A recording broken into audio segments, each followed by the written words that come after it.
So now we're going to look at our sample on the petrographic microscope. So that means we have to take a rock like this and then turn it into something like this.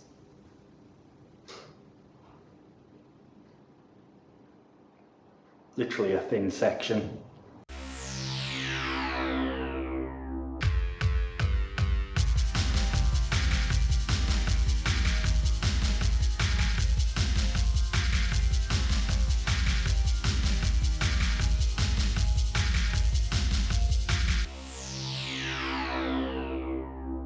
Hello, my name is Brooke and I'm a geologist. I'd really super appreciate it if you like the video, subscribe and hit the notification bell, share it with your friends, and you can hit me up on social media as well with the links in the description below. We've taken a chunk of rock and ground it down to the width of a human hair so we can shine polarized light through it. So let's see what we can see. So when we're using a petrographic microscope which uses polarizing light, we have two modes that we swap between to identify minerals. The first mode is plain polarized light, and that looks like this.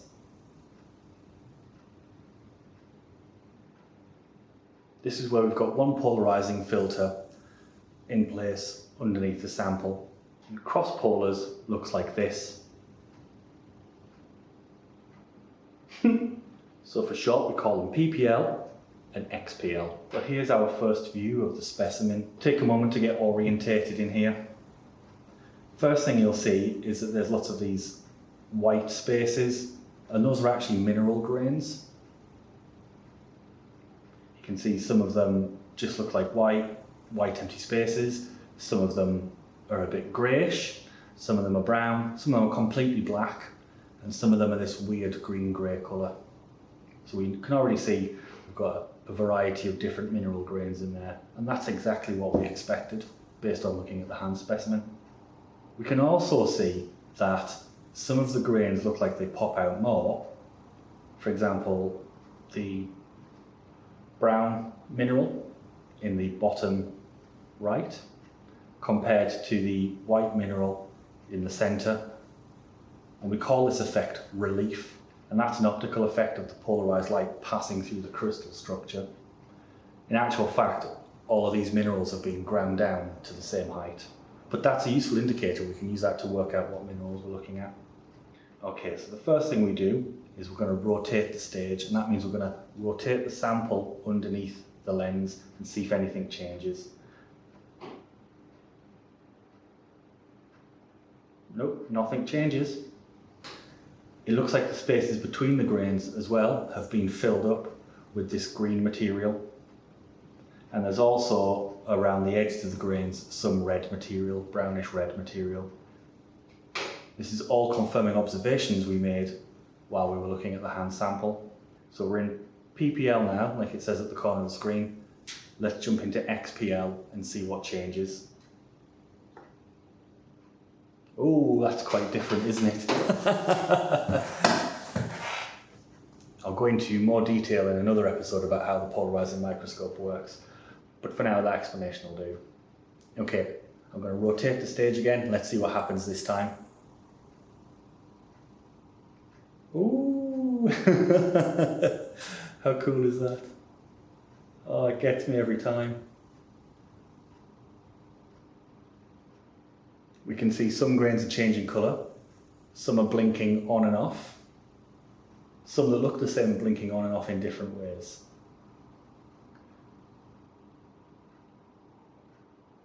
Some of those brown grains, straight away we notice, don't change colour when we swap between PPL and XPL, and that's an indicator that these are iron oxides and probably hematite, so we can tick hematite off the list of minerals that we've now confirmed. Some of the minerals are just flat, one colour and don't have any structure in them, and some of them have a lot of structure inside them, so we'll look at those grains individually.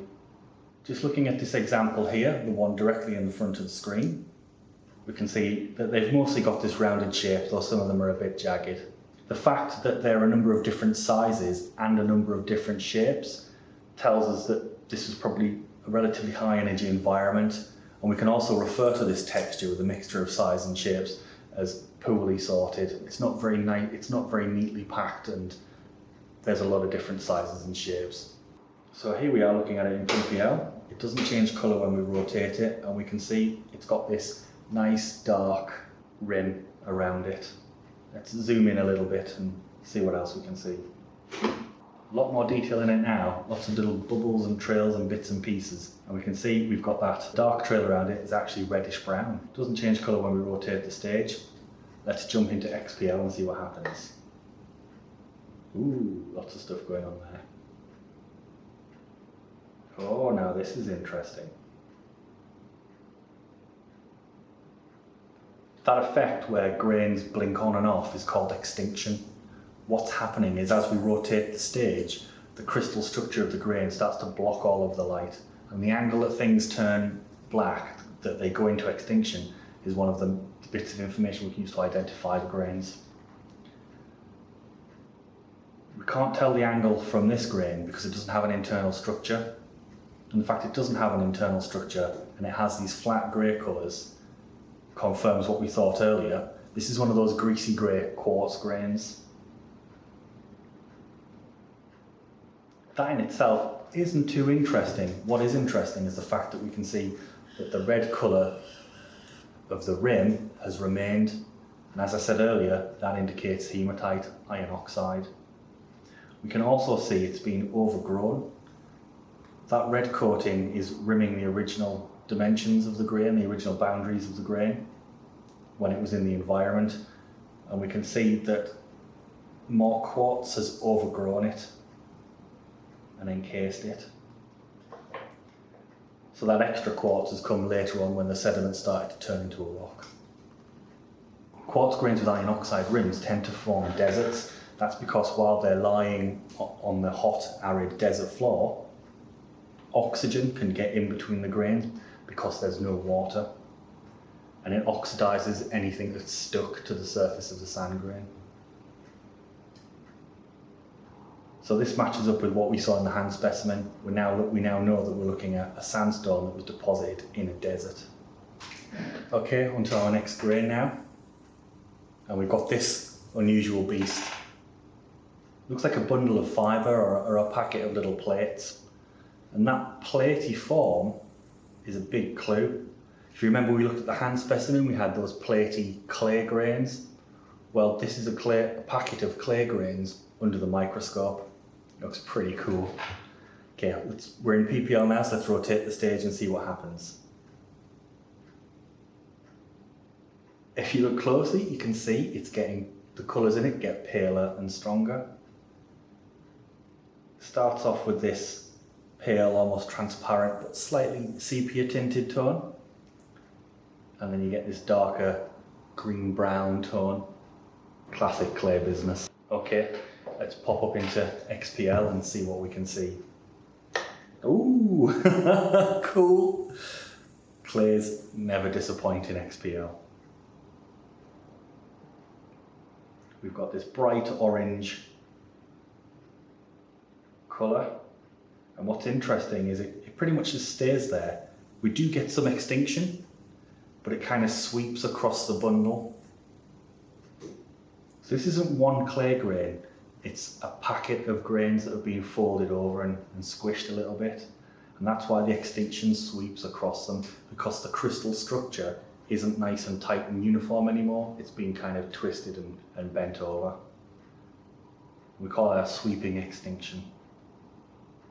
So we thought we might have had biotite and muscovite based on what we saw in hand specimen. I'm not so sure now. Those colours are more like a type of clay called sepiolite. Sepiolite is an alteration product, which means it forms when other grains are weathered, particularly feldspars like plagioclase. And I suspected we had plagioclase in here when we were looking at the hand specimen, so I think now would be a good time to go and see if we can find any. Okay, we might have a candidate here for a feldspar. Looking at it in PPL, I'm going to rotate the stage. No colour changes, no pleochroism. It's surrounded by quartz, the white stuff, the white speckly stuff, and we can see that that's low relief. The potential feldspar looks like it has a slightly higher relief. Looks like it sticks up a little bit more than the quartz does, but we can't get really any more information from PPL.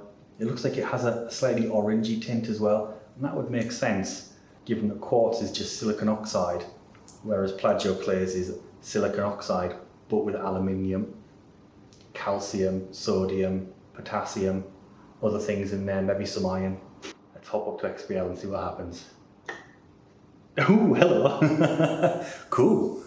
Now you can see how different this grain is from everything that surrounds it. It's mostly surrounded by quartz, but we can see that this definitely isn't quartz.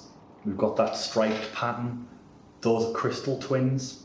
So this grain is actually made of lots of tiny grains that grew together.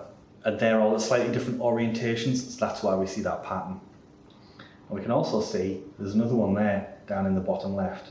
And both of these feldspars have this fuzzy, sparkly rim around them.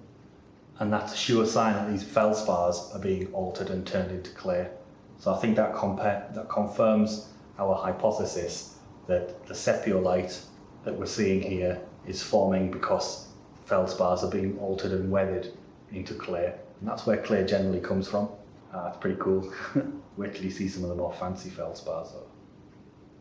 So we've made a lot of observations and we've gathered quite a bit of evidence and information about this rock. So let's have a recap of what we've seen. In hand specimen, the rock is red.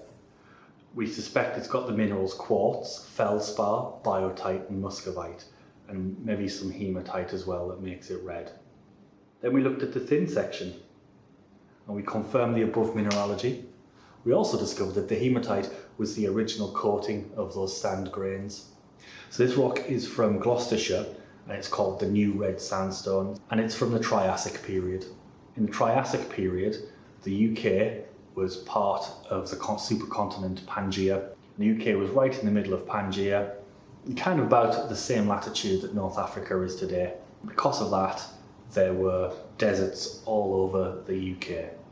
And in some places you can still see the remains of those deserts, sand dunes like on Arran, for example, an island in Scotland, or these river plains that we find in the southwest of England, such as around Gloucestershire. So thanks for joining me today. I hope you've enjoyed it as much as I have. Did you know that England used to be part of a vast desert and that sand dunes used to cover the British Isles? Let me know in the comments below. Are there any rocks that you'd like me to look at in detail or you'd like to see under the microscope? If you're a student and you're watching this, did you find the thin section description and hand specimen descriptions useful? Let me know again in the comments below. I'd really appreciate it if you like, subscribe, hit the notification bell, and then share this video. And you can hit me up on all the other social media too, using the links below and in the description. Until next time, take care. Bye bye.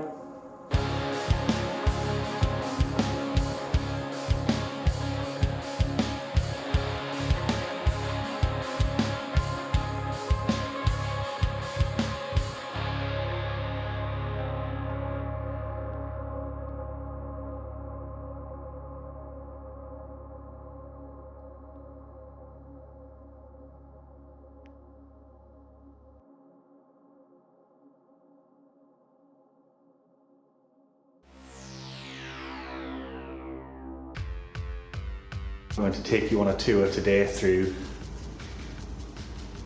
Mysteries and Madness. And that looks like this. Nice timing, liquid nitrogen tank. Hashtag twins. Hashtag Puandui. I'm great at language. There's a special name for this, but I've just forgotten it.